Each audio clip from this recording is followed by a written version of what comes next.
Sinful CEO Series, The CEO Secret Wife by Ingrid De La Torre, RN. Chapter 45. Walang kaayusan ang itsura ni Nazaron habang nakasalampak ng upo sa executive chair. Nakatitig lang siya sa painting ni Anemone na nakakabit na sa pader. Iyon ang ipinalit nito sa dating painting na ibinigay nito sa kanya. She replaced the "One Day I Will Forget You" with "Internal Love." Anemone paint their wedding picture. Para rito ay pag-ibig na walang katapusan. Ang ibig sabihin niyon, paano kung bigla na lang akong mawala? Huwag kang magsalita ng ganyan. I can't lose you, okay? I just can't, hindi ko kakayanin. Naisabunot niya ang mga kamay sa buhok nang maalala ang usapan nila niyon ni Anemone. God, please give me more time to show her how much I love her. Napahagulhol siya. What if he was meant to marry her an early age because they were never destined to grow old together? What if the 10 years that he wasted was the only time give to him to be with her? Paano kung mawala nga si Anemone? He slammed his fist against the table and cried harder. The pain in the chest was killing him. I can't lose my wife now. I just can't. Sabi dito sa ating babasahin, I'm afraid of losing you. If I find God, I'll ask Him, what do I do with this life? Tell me. Pinagbayad na niya ng mahal si Poby, pero pakaramdam niya ay hindi pa rin sapat. Bagsak na ang mga negosyo ng pamilya nito. He didn't care if targeting the business of Poby family was playing dirty. Wala siyang pakailam. Galit na galit siya rito. Halos gumapang si Poby sa harapan niya para mapatawad niya lang, pero tumanggi siya. Pati si Aldo ay may kinalagyan din sa batas dahil sangkot pala ito sa mga illegal na gawain. Sabi dito sa ating babasahin, forgive others not because they deserve forgiveness, but because you deserve peace. Pagkatapos ng event, ay naging maugong ang tungkol sa kanila ni Anemone. People began to realize that Anne was indeed his real and legal wife. Ang pagbibigay niya ng special na pahintulot na papasukin ito sa opisina niya kahit na nasa meeting pa siya, at ang madalas niyang pagbisita sa Artimon. At nitong huli nga ay ang halos tumira na siya sa bahay nito. Nagsalta rin si Giuseppe, mga kaibigan niya, si Minerva, si Mayeng, at maging si Ladder. Parang gusto niyang iukit sa bato ang itsura ni Poby nang malaman nito ang buong katotohanan. Color had left her face and the she-evil could even close her mouth. He made sure that woman saw the dangerous glitter in his eyes before he left the hall with his wife in his arms. Takot na takot si Poby at kulang na lang ang sabihing nagimbal ito sa nalaman. Ano ang silbi ng pagkakalantad ng buong katotohanan kung mawawala naman sa kanya ang asawa at ang nasa sinapupunan nito? Bambino, tawag ni Ropeya sa kanya, ni hindi niya na malayang nakapasok na pala ang ina sa opisina niya. Kahapon lang ay dumating ito kasama si Giuseppe. You have to be strong, Bambino. Lalo na ngayon, you are just a husband but you are also a father now. To twins. Higit mong kailangan tatagan ang loob mo. Pinisil nito ang mga balikat niya para amutan siya ng lakas. Ma, hindi ko kakayanin kung mawawala sa akin ang asawa at mga anak ko. You won't lose them, Nasi. Manalig ka lang. Sabi ni Shia Panwar, being strong does not mean that you can handle every difficult situation on your own. It means that you have the sense to ask God and others for help. Habang nakayukyuk sa gilid ng hospital bed at hawak ang kamay ni Anemone, ay biglang naramdaman ni Nazaron ang bahagyang paggalaw ng mga daliri ng asawa. Napatuwid siya, nanlaki ang mga mata when he gazed down at his wife. He met a pair of misty eyes na nasa ron mahina nitong sambit sa pangalan niya. Oh God, gising ka na. Tatawagin ko lang ang doktor. Nagkumahog siyang palabas at hinanap ang doktor. Buong durasyon ng pag-examine ng doktor sa asawa niya ay titig na titig talaga siya kay Anemone. He couldn't think of anything except the fact that his wife was finally awake. Kung tutuusin ay ilang araw lang itong walang malay, pero pakiramdam niya ay buong buhay na siyang naghihintay sa paggising nito. Pagkatapos masabi sa kanya ng doktor kung ano ang mga kailangan niyang gawin at bilhin, mga gamot at bitamina, ay umalis na ito.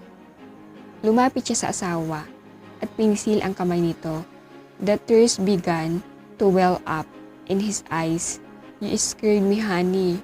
I thought you're not coming back to me. Emosyonal niyang pahayag. Nangako ako, di ba? Nangakong hindi ako mawawala sa'yo. Sambit nito sa kabila ng namamaos pang tinig. Hinagkan niya sa noo si Anemone at hinaplos ang mukha nito. We will move our wedding to an early date. Ane, kapag sapat na ang lakas mo, ay gusto ko magpakasal na agad tayo. No one will say again that you are another man's wife because you are mine. You are my wife. Sa akin lang dapat ikinakabit ang pangalan mo. When you have become this possessive my husband, saglit lang itong tumahimik para damhin ang tiyan. Ang baby natin, malinaw ang pangamba sa mga mata nito. They are safe. Yes, we will be welcome two babies in our family. Twins. Yes, honey. Natutok nito ang bibig at nag-ulap ang mga mata. Twins? Sambit uli nito. Kaya magpalakas ka para sa kambal natin at para sa akin.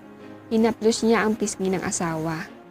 Pero sabi ng doktor ay maiiwasan namang mangyari ulit ang nangyari sa event kapag naalagaan ka ng mabuti. And with that right prescription, plus there should strictly be no cause of stress. Kaya hindi ka pwedeng ma-stress. Ibig sabihin, mula ngayon, ako na muna ang bahala sa CHOP. Aalagaan mo lang ang sarili mo. Bawal kang mag-isip ng mga bagay na makakapagdulot sa'yo ng hindi magandang isipin. Ngumiti si Anemone at tumango. Napasinghap si Anemone nang mamalas ang napakagandang bahay sa harapan nila. Nasa Santa Catalina sila ng asawa. Pagkatapos niyang ma-discharge sa ospital, ay inisikaso na nito ang tungkol sa pag-uwi nila sa Santa Catalina. Ang sabi nito ay gusto lang silang makasama ng mga magulang nito at ang mga magulang niya ng ilang araw. Pero sa tingin niya ay matatagalan bago sila makabalik ng Maynila. The Hugh house in front of them was exactly what she wanted. A house made of wood and stone, but the one in front of them might be just a little too big for her. Parang 3 bahay na ang katumbas niyon. Still, she felt a sense of connection and relief by just simply looking at it. The floor-to-ceiling windows were wonderfully installed. Parang nakikita na niya ang sariling nakatanghod sa nagagandahang bulaklak at mga halaman sa palibot ng malaking bahay. Nasaan ba tayo? Kakaninong bahay yan? I bought the property beside the one owned by my parents. Ang lupaing ito ay katabi ng lupaing pagmamay-ari ng pamilya nyo. At sa atin ito, ang bahay na yan, ipinatayo ko para sa'yo. Napalingon sa kanya ang asawa na matamis niyang nginitian. I know how much you love wooden house, Ane. Katulad na lang ng kubo sa tabing ilog. Only I cannot settle for a smaller house because we're planning to have Hugh family. Pero pinalagyan ko rin ng duyan gawa sa ratan. Sa likod ay may ilog at nagpagawa ako ng bangka. Pwede nating gamitin sa loob ay may sariling studio para makapagpinta ka pa rin. Meron din akong sariling opisina. I love the house, Nas. Ito ang bahay na pinangarap ko. Sabi ni Nate Berkus, your home should tell the story of who you are. and be a collection of what you love. Salamat. Hanggang kailan tayo rito? Sino ang magiging kasama ko? Maingat niyang hinila ang asawa at niyakap mula sa likod habang nakatanaw pa rin sa bahay. Ako siyempre, maiiwan ba naman kita? Alam mo namang baliw na baliw ako sa babaeng pinakasalan ko, di ba? Napangiti ito. Loko, paano ang trabaho mo? Ang arte mo. Di ba sabi mo ikaw muna ang bahala? I have already arranged the home office for work from home setup, honey. Huwag kang mag-alala. And once in a while, ay luluwas naman ako. Also, Ladder will help me with the company. While my wife here is having a hard time with the pregnancy. Sa IT mo naman ay si Mayeng na ang bahala. Yes, Mark, you know, ikikwento ko sa'yo kung sino talaga si Mayeng. Sa ibang araw, namilog ang mga mata ni Ane. Nagkaayos na kayo ni Ladder? Yes, and you were right. He's not a bad guy. Ang totoo ay marami kaming pagkakatulad at tuwang-tuwa sina Papa at Mama. Sabi ko naman sa iyo you know what? I've been learned, Ane. Sometimes the things that we hate are the things that will actually make us complete.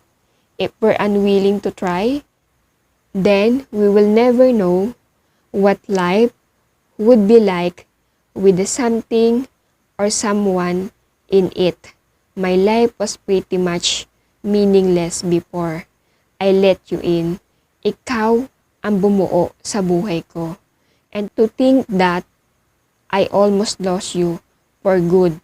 You weren't easy to push away and you stay for a good 10 years. Or else, I would have suffered a lifetime. Sabi dito sa ating babasahin, God has a perfect timing, never early, never late. It takes little patience and takes a lot of faith, but it's worth the wait. I don't think I would ever love another man in this lifetime, Nas. I don't think I would even know what love is in this lifetime. If not for you unconditional love, Ane, you're not the only love I've been ever know, and the only love for me, Aniya, at hinilikan sa labi ang kanyang asawa. His wife, his Mrs. Animon Alteri, and now, the whole world knows. Sabi dito sa ating babasahin, love is not a temporary feeling or emotion. Emotions and feelings change, sometimes daily, but true, unconditional love is everlasting.